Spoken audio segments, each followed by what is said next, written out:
Hi, I'm Greg Farrar. It's January 8th, 2021. Welcome to 2021. And this is my daily, that's a blast from the past. Back in the day, it used to be daily. It's been a couple weeks since my last one. This is my not even remotely daily COVID-19 trends live stream. I will cover the countries of the world, states of the United States, and the counties of California, where I spend some of my time. So let's just go. As always, I always say I'm going to make this happen in 30 minutes, and I don't know if I am or not, but I certainly won't if I just yak before even showing any data. So let's go. Here are the countries. Ireland is suddenly, I'll briefly show severity, though I've lately been kind of leaning away from against the severity number. The severity is handy if all you have is one graph. It tells you roughly how bad it is, both by combining both the number of cases in a particular region with the growth rate of that region. But since I always go back and look at the cases and growth rate anyway, I'm thinking maybe I just won't spend too much time on severity. Let's just break it down into its components. But I will say that of the 20 worst, most severe countries, these are them, you can see they're much worse than they were a few months ago, or many months ago. But not a whole lot worse than they were back in November. So there's a sense that maybe things aren't a lot worse than they were in November, but they're still pretty bad.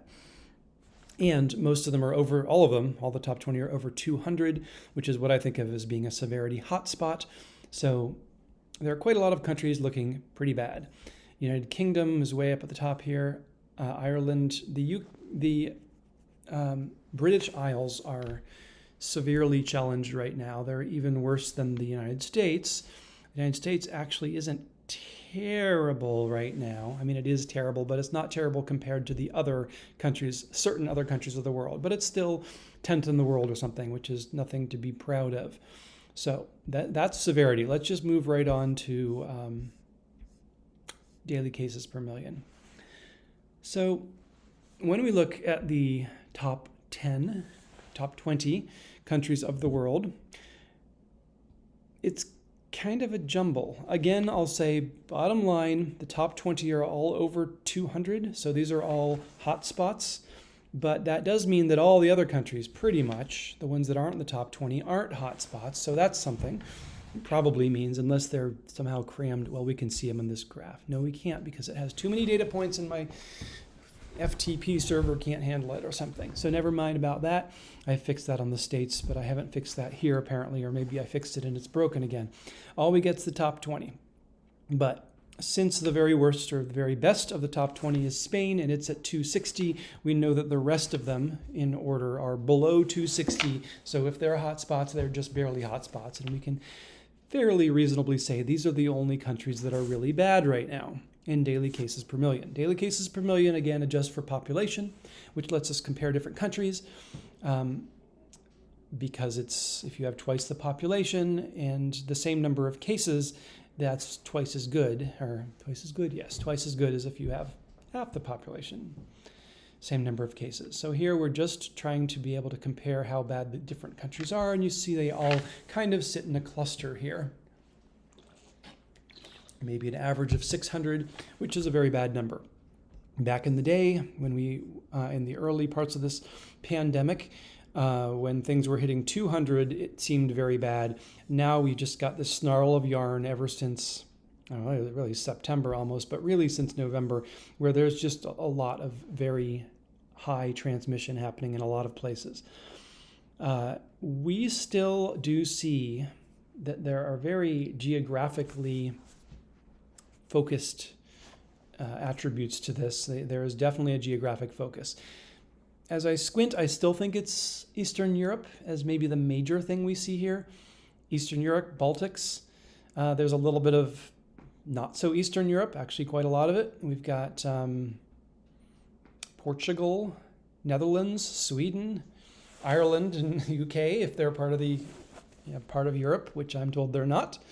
Denmark, Spain, I already mentioned Spain. So about Europe as a whole is contributing, 10 of these? If you include Eastern Europe, if you extend the definition of Europe a little bit north into the British Isles or east into the Balkans.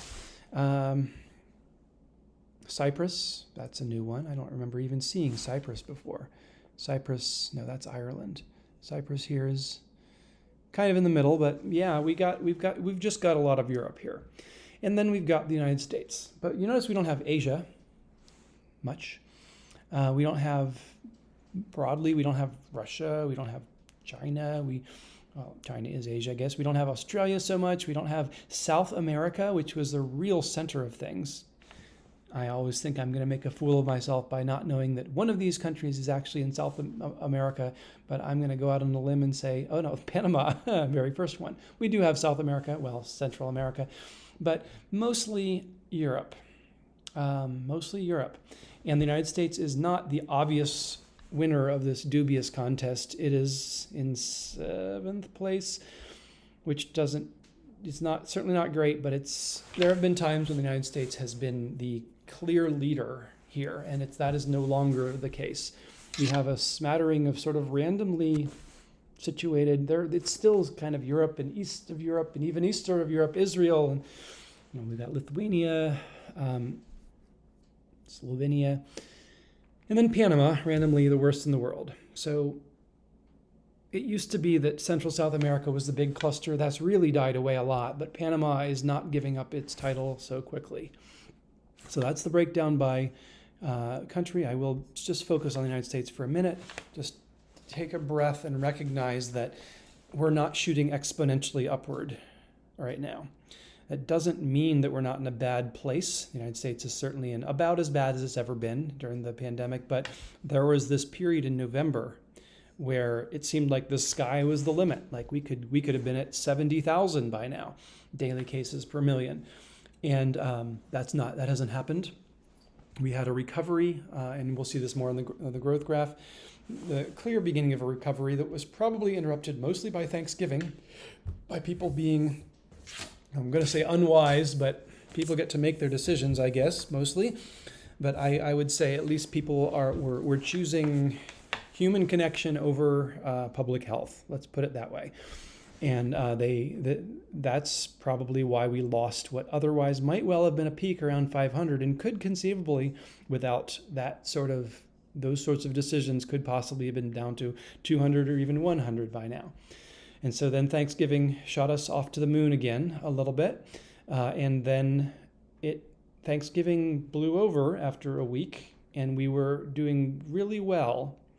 And now we're seeing something that very well might be us shooting off to the moon, thanks to people choosing human connection over public health. On or about the 25th of December or the 31st of December, these, I think, are some of the hottest spots. There are, of course, other holidays and other people doing other celebrations, but I think the real center of it is probably right around Christmas Eve, Christmas, and New Year's Eve, New Year's Day. And we're just starting to see that. Indeed, we are falling behind again. Let's look at the growth graphs. That'll show us even better what's happening there. Okay, top 20 in growth. These are the same countries we just saw, but now we're breaking. So these are the ones that are ranked as the 20 hottest in daily cases, not in growth rate. In daily cases, these are the hottest ones, daily cases per million. How are they trending in growth rate? Are they continuing to grow? Are they getting better, shrinking? Well, that zero line, the all-important zero line, is the white line there. And if we zoom in a little bit here, we will see that the all-important zero line is at least not below everybody. Or in other words, some countries are shrinking. Quite a lot of them in this top are below the zero line, which means they are currently shrinking, like Georgia, the country of Georgia, Serbia, Denmark, Netherlands, Switzerland. I'm sensing some Western European theme here. Estonia, maybe not so Western European, and the United States, right there at zero, by the way. We'll take a look at that more closely in a moment, and of course we'll look much more closely when we look at the states. But broadly speaking, well, let's see, who is this? Ireland. Yeah, as we saw, Ireland is just... It's so much out of control in this graph that I doubt the data a little bit. Is Ireland really this much worse than everyone? But It could be. If this isn't some sort of data anomaly where they accidentally added a 0 to one of the days, which would look different from this, the curve would have a peaked look if it were just one day. So you look at the growth rates, it's a pretty smooth curve, which suggests this may actually be real. Ireland may actually be growing at 150% per week, which is shocking. I think of 20% roughly as where we should really be worried. Obviously, we don't want any growth at all, but if you're above 20%, that's a growth hotspot. This is 150%. So Ireland, don't know what happened to you, man. But Ireland is now looking like the United States did in November, where there was just this terrible slope upwards with no end in sight. Hopefully it'll suddenly peak and drop away, but for now, Ireland's looking way worse than everyone else. Israel, the United Kingdom, Lebanon, Cyprus, Portugal. Again, all the ones we talked about. Big picture, roughly half of them are growing, roughly half of them are shrinking, maybe a few more growing than shrinking. And so on average, these 20 worst countries are somewhere near a steady state in terms of their growth rates. Because some of the bigger ones might be growing faster or the smaller ones might be growing slower, it doesn't necessarily mean the world as a whole is flat. We can check that. Actually, let's just check that. What is the world as a whole doing? Well, we have a weird data point here that definitely needs to be ignored. But ignoring that data point, this is the percent change. I don't want percent change. I'd really like to see cases. No, I don't really care about cases either. All right, let's look at percent change. So the growth rate on this, my old school graph, is not looking great, really. The growth rate does claim to be around 0, though that's being pulled down sharply by that super low number that's probably bogus. The short-term trend, just long enough to probably call it a trend, is upwards. We had 1% growth in the world. These are daily growth rates. 2% in the most recent day, ignoring that crazy one. 1%, 0%. So the world has been hovering at a stable place right around 0. With the number of new cases being the same, and the whole world every day as it was the day before. That doesn't mean that individual countries don't grow, but it just means that for every country that adds a new case, another country loses a new case. And so on the balance, the world's been pretty stable. This is a concerning trend, but if we ignored these three data points, this would just seem like it's still hugging 0 all along. And so 3, not quite enough to call a trend on 3 days of data, especially with that really weird 4th day that I chopped out because it was extremely negative. Maybe they somehow overreported some places and then compensated on the 4th day. So we'll keep an eye on that. But for the most part, the world's been stable, but it hasn't been getting better. It's just hanging in there. Okay, so briefly then back to the growth. Yeah, I don't have much more to say about growth. Some countries rising, some are falling. There's not a clear trend. I will look at the United States for a minute to say we have this pattern that we'll see in the States as well. The States pretty much are all following this exact same graph with few exceptions, which is to say November was growing pretty hard, 20-30%, very fast growth rate. Around the 15th of November, it peaked in growth rate, and we were headed back in this really nice direction that would have, on December 3rd or so, have dropped us below 0, so we were starting to see fewer and fewer cases if this trend had continued. It didn't continue because it had a week of Thanksgiving fallout. I don't know for sure this is Thanksgiving, but it sure lines up. And so a week after Thanksgiving, this started. It lasted about a week. And then it continued again. And so we had this trend, which in my guess, this is sort of the real trend. If there were no holidays, we would have seen this trend continue all the way down here. Holiday interrupted it, but then the trend continued down here. Same slope, same direction. This is, in some sense, where the country wants to go, like where the curve wants to go. It just keeps getting this strong force applied to it upwards. In the case of Thanksgiving, wasn't enough to bring it back to where it was, not even close. up 32% peak. Even Thanksgiving only brought us up to a 14% peak. And remember, 20% is kind of the place where I call it a hot spot.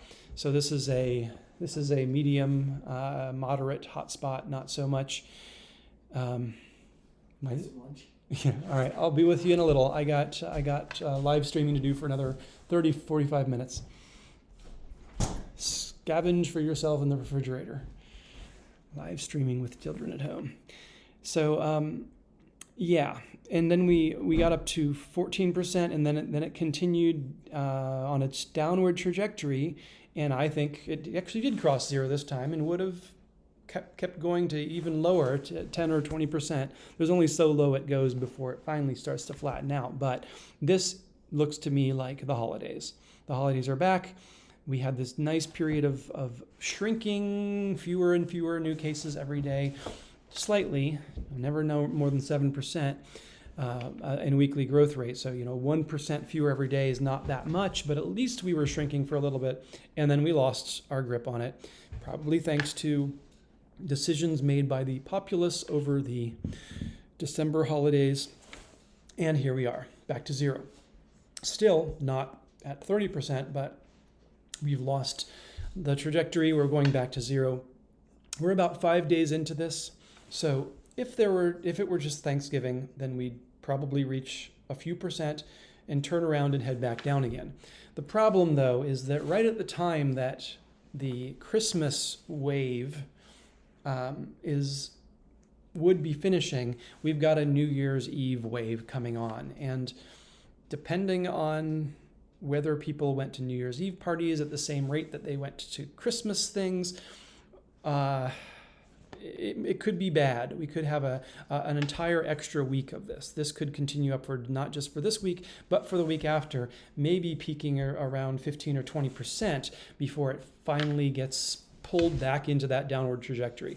This is a lot of speculation anyway, so we don't know for sure that there is a downward trajectory that's coming, but it seems reasonable from the shape of the curve.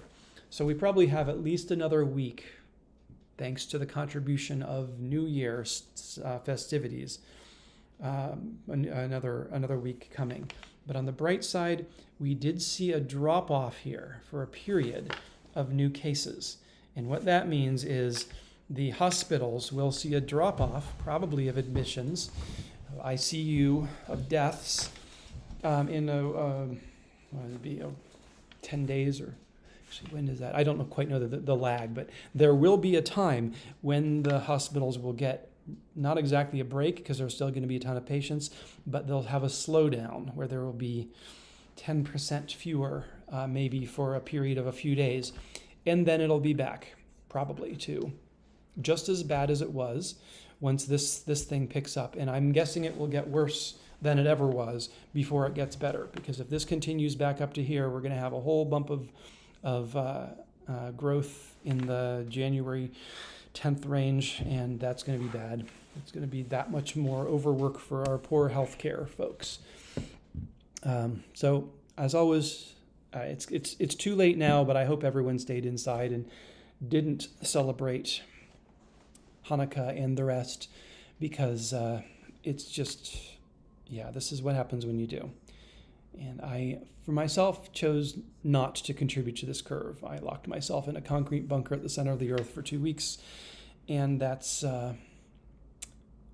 what I would recommend everyone else do as well, because if we could get this thing down to negative 20 or 30, we would be in a place where we actually could handle then a little bit of relaxation. But right now we're relaxing too soon. Every time we relax too soon.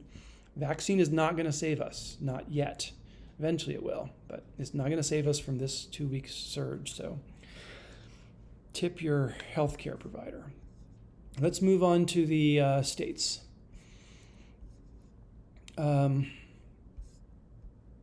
All right, I'm going to skip over severity. Well, I'll just briefly say. Severity has been worse. You see a lot of states dropping away, but you also see a short spike of severity rising. That's that post-holidays burst we're seeing here. And it's mostly about growth rates rising rather than cases rising, because in many states, as I hope we'll see, the cases aren't that much different now than they were a few weeks ago. We have these very wiggly lines. Let's just pick one at random because it's really hard to tease them apart. But this one here, Oklahoma, looks like a right in the middle, light blue. This is a fairly typical graph right now for a state. Things used to be great, then they got really bad. We thought they were going to get a little better. Then they got really, really bad in late November, and they've stayed there ever since. Again, this shooting upwards graph headed towards the stratosphere did not, in fact, reach the stratosphere. It petered out. We saw the growth graph drop, and now we're at a plateau, probably. Different states have slightly different curves. We'll especially look at Colorado later, but this could have been worse. It could have kept going up, and it didn't, but it's not going down yet either, and this is sort of how the country feels. We see that 0% growth on the whole country as a whole, or the country as a whole, the United States as a whole is right at 0% growth, though heading upwards and probably going to rise above that shortly, and that's roughly what we see here.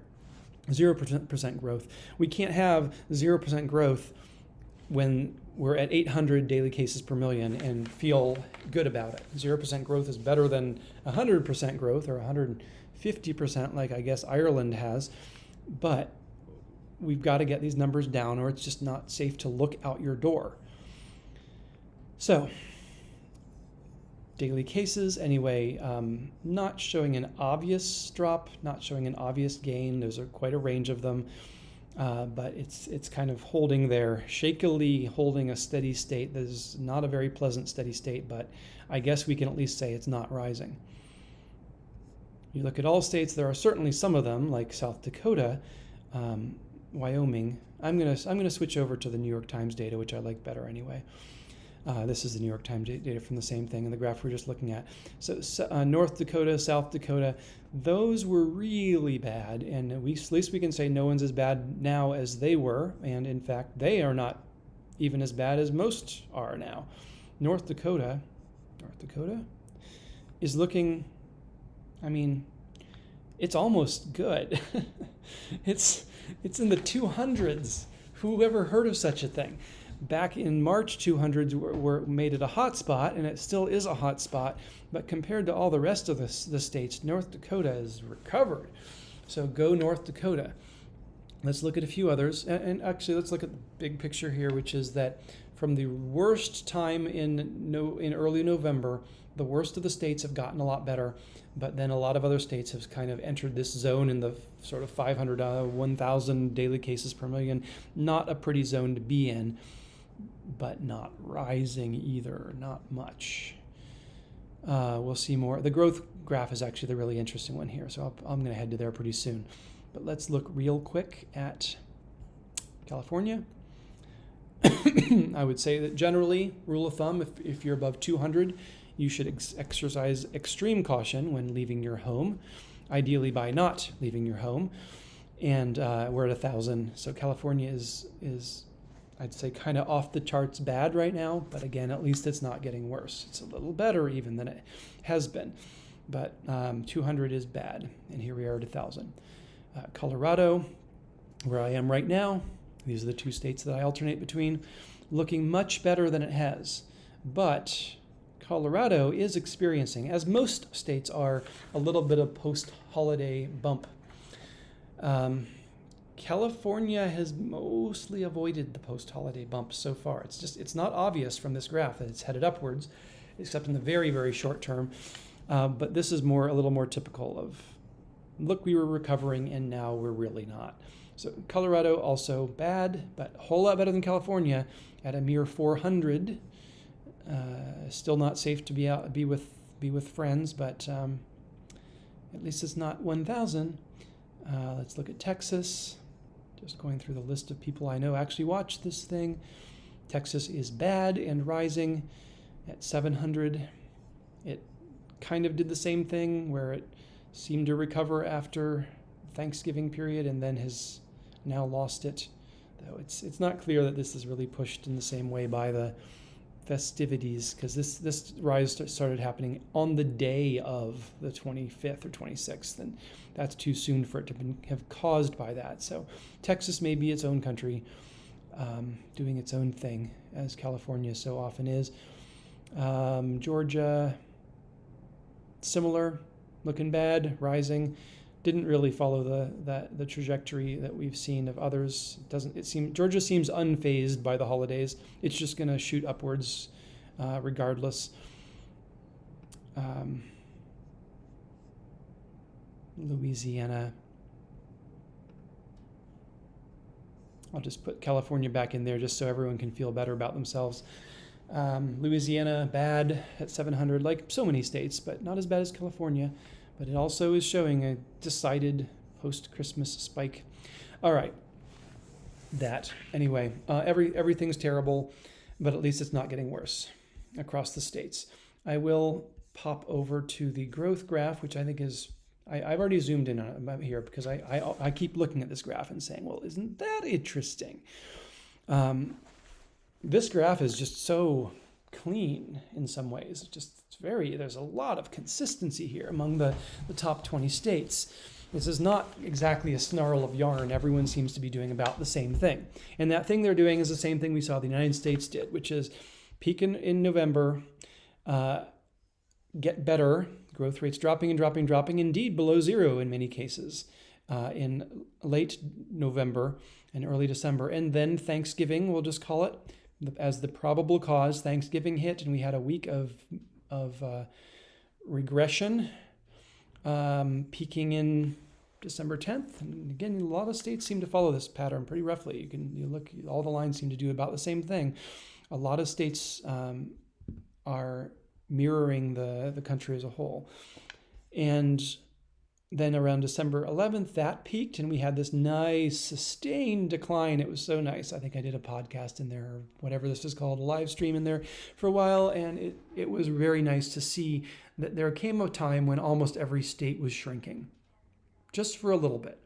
End of the month, you can see almost everyone is below the zero line, New York being the sole exception. Or almost, yeah, it is the sole exception among the top 20. If we look at the whole list, it may be a little different, but these are the ones that are contributing the most cases. We'll just keep it on the top 20 for now, just to make it easier to see. And then around New Year's, in other words, 1 week after Christmas, we began a rise, which has lasted about a week. If it were to do the Thanksgiving thing, it would turn around again, but we have New Year's Eve. And the New Year's festivities, which, if they occurred on a large scale, and we probably all saw Times Square, there certainly have been serious mitigations by the populace in not getting us all infected on New Year's Eve. But nevertheless, as we saw it in the late December, so we see in early January, I think we will see this continue upwards, even though it wouldn't if there were no New Year's Eve. It'll continue upwards because there is a New Year's Eve. We'll see. We'll see next time we tune in here. So right now we've got everything we hate to see for every state of the top 20 in this growth graph. It's been kind of nice. The broad trend is downward from here. We used to be up in the 40s. Now we're averaging 20.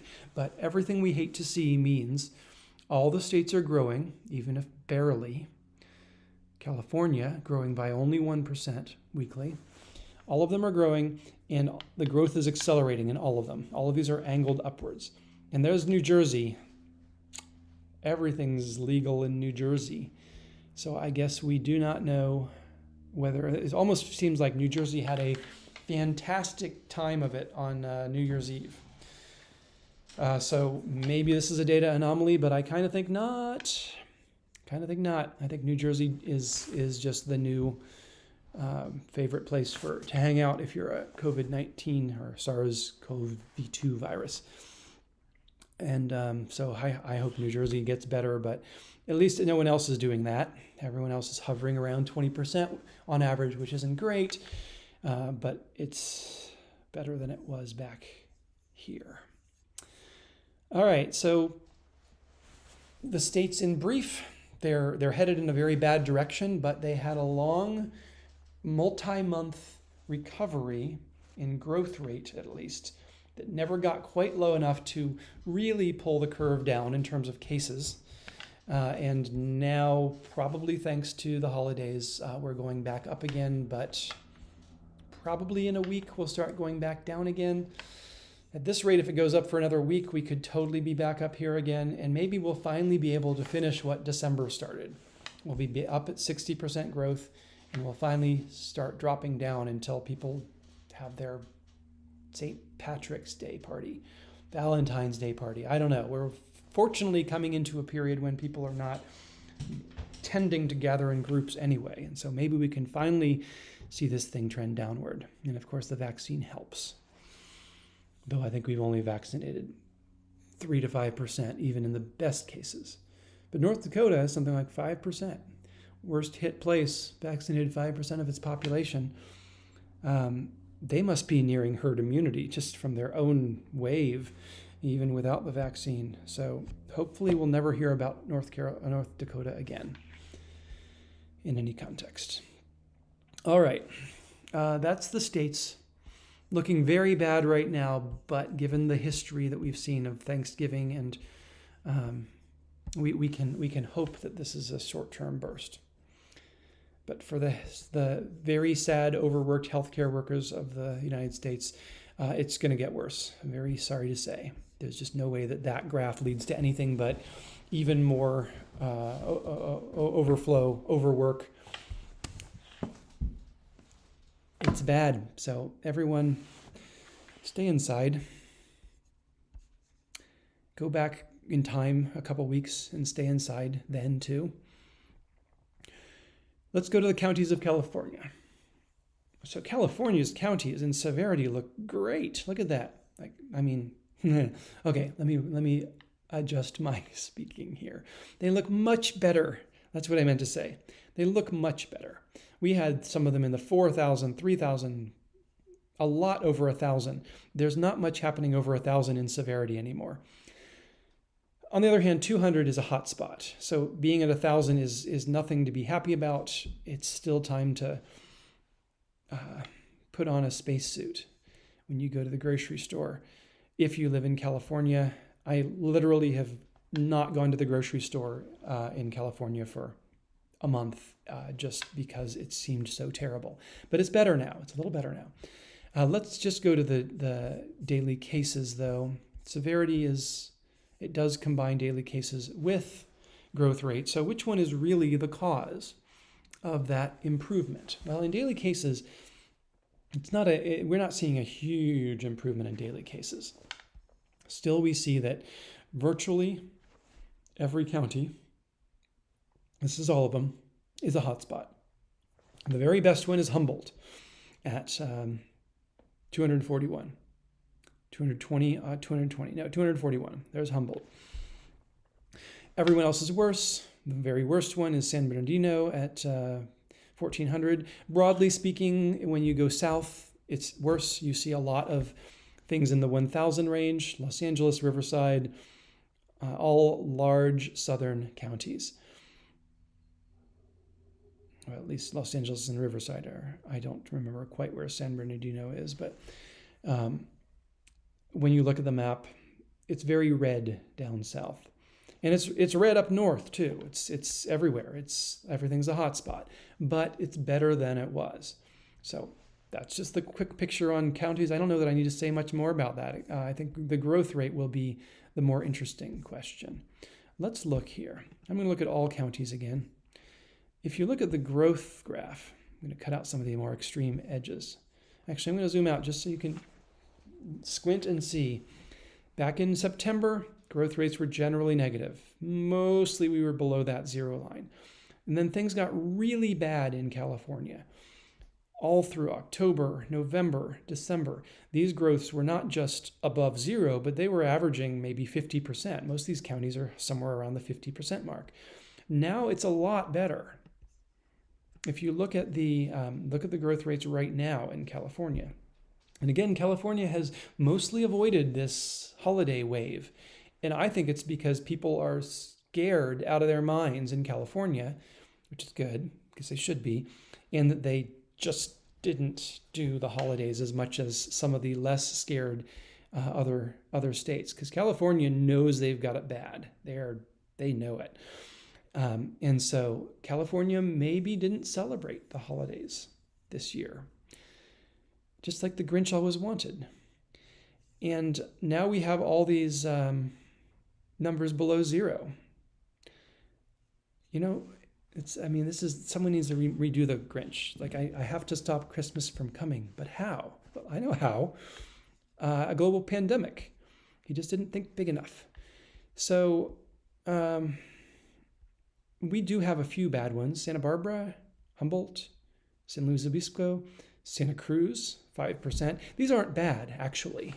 Recall that 20% is a hotspot in my nomenclature. Nobody's a hotspot. Well, maybe just barely Santa Barbara, but nobody's a hotspot.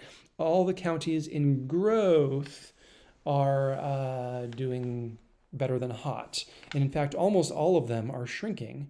There are only 3 that are even warm. California's looking very good in growth. So how does this reconcile with the terrible numbers we saw in the previous graphs? Well, the reason that we have terrible numbers in the previous graphs is because of all this time, months. Well, California was growing at a rate of 50% a week. That gets you into the stratosphere. We saw 5,000 daily cases per million on some of those graphs. And it's going to take a long time, even though it's shrinking now. It's going to take a long time to get down out of there. If we get a 20% shrinkage rate and we're at 5,000, well, next week we're still at 4,000. Next week maybe we're at 3,000 something. It takes months. It will take this many months, probably, or more. Even if this trend continues and we get down to the -20, -40, we have months ahead of us before the hottest parts of Southern California are gonna not be hot spots, because they're just so high. There are just so many cases there. So I think I'm more or less going to end it there. I'll have the shortest live stream ever.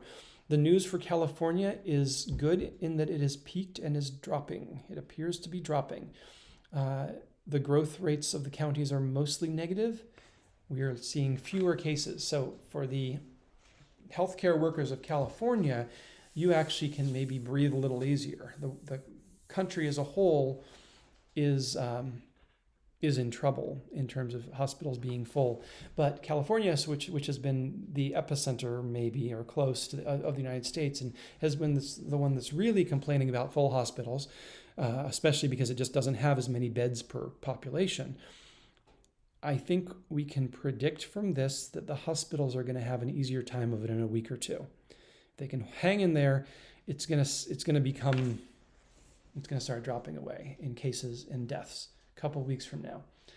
Anything could change. Who knows? Maybe New Year's Eve will catch up to California after all, or something. But right now, the growth rates are looking better, and now we just need to hang in there until these graphs, the graphs of cases, drop down to below, let's say, 100.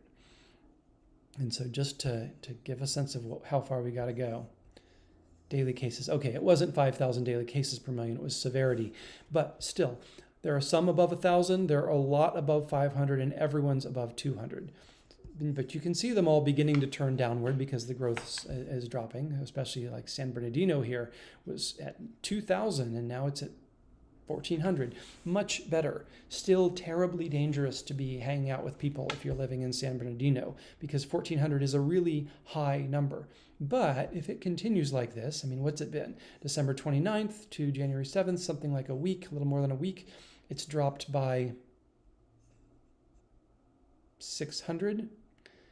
In theory, 3 more weeks could take it to 0 if it keeps going in that direction. I'm certainly not going to make that prediction because, there are a lot of factors here, and the curves do not go in straight lines. But just the fact that it's fallen that far is promising. We see a lot of these other ones. It's promising. It could be that when I do another one of these in 2 weeks or whenever I do, that there will be some really good news on this graph, that we'll see some people below 100, that we'll see at least below 200, that will certainly, it seems plausible, we won't see any more 1000s. But we'll see. That's predicting way harder than I normally would want to do. But the good news, the trend in California, growth rates are dropping across most counties. So stay inside, do all the things. It's not safe out there. Don't hang out with friends, wear your mask. Get vaccinated as soon as they'll let you. And you too can contribute to this curve dropping. I'm Greg Farrar. Thanks for watching.